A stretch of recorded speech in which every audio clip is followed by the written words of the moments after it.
Em nome do Pai, do Filho e do Espírito Santo. Amém. Olá, amados, eu sou Felipe e hoje nós vamos dar continuidade aqui ao projeto Servo Evangeliza Servo, onde nós estamos meditando aqui o Sermão da Montanha. A Jana já deu início na semana passada e hoje nós vamos dar continuidade aqui com o Evangelho de Jesus, segundo São Mateus, que está lá no capítulo 5, versículo 4, que diz assim: Felizes os que choram, porque serão consolados. Amados, se nós olharmos para essa passagem apenas com o olhar humano, nós vamos nos deparar com um grande conflito dentro de nós. Afinal, como é que alguém que está triste, como é que alguém que chora pode encontrar felicidade nisso? Para aqueles que não conhecem Jesus, para aqueles que não se relacionam com Jesus, essas palavras podem soar estranho e completamente sem sentido. O normal seria o inverso disso, né? O normal seria dizer para nós que felizes aqueles que sorriem e que desfrutam da vida, dos prazeres da vida. Jesus dirige essas palavras aos seus discípulos em um contexto muito profundo. E nós vamos agora analisar o que Jesus quis dizer com essas palavras. Todos nós já choramos por algo, por alguma situação na nossa vida. Afinal, o choro é uma expressão emocional do nosso corpo, motivada por algum sentimento muito profundo. Quando vivemos uma profundidade nas nossas emoções, o nosso corpo se manifesta através do pranto.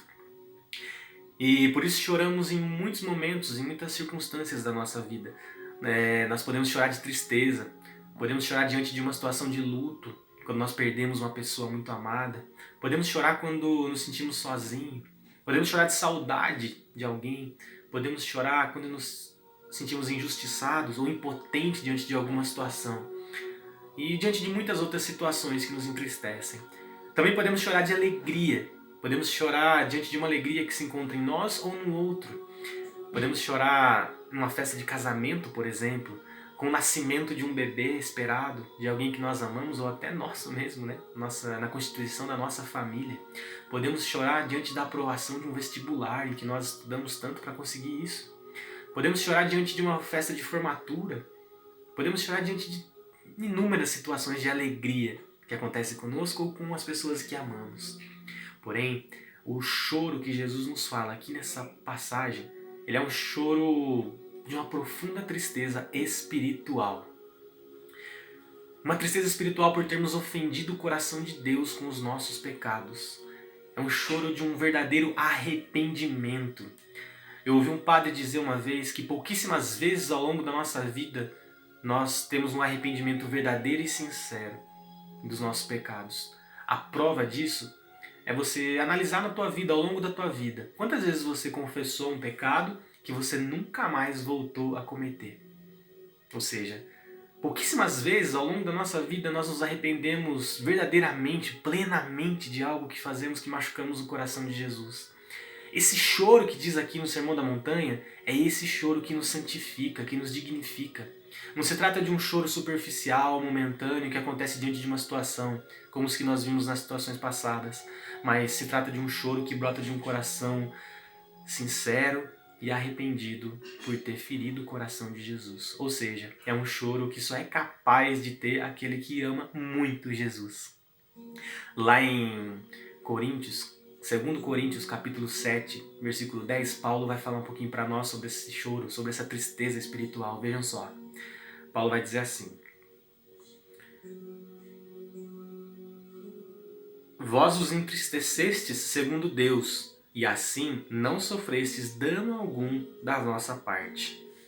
Com efeito, a tristeza segundo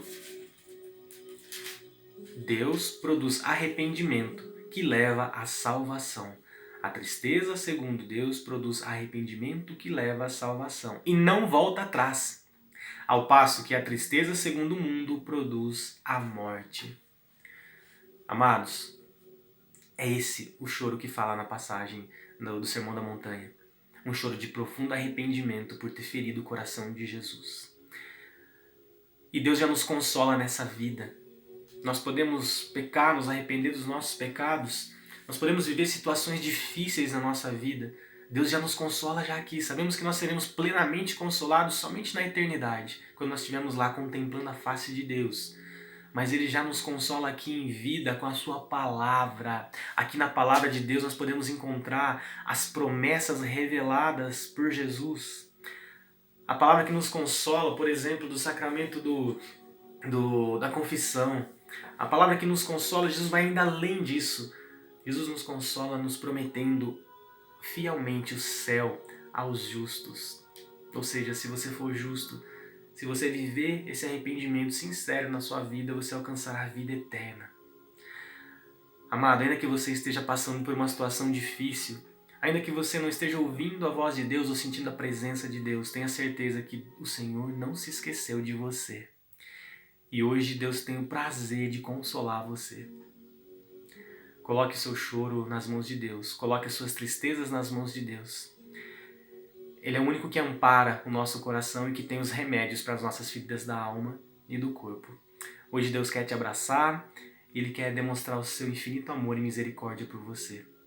Abra o seu coração e receba no seu espírito esse conforto e essa esperança que só vem do Senhor.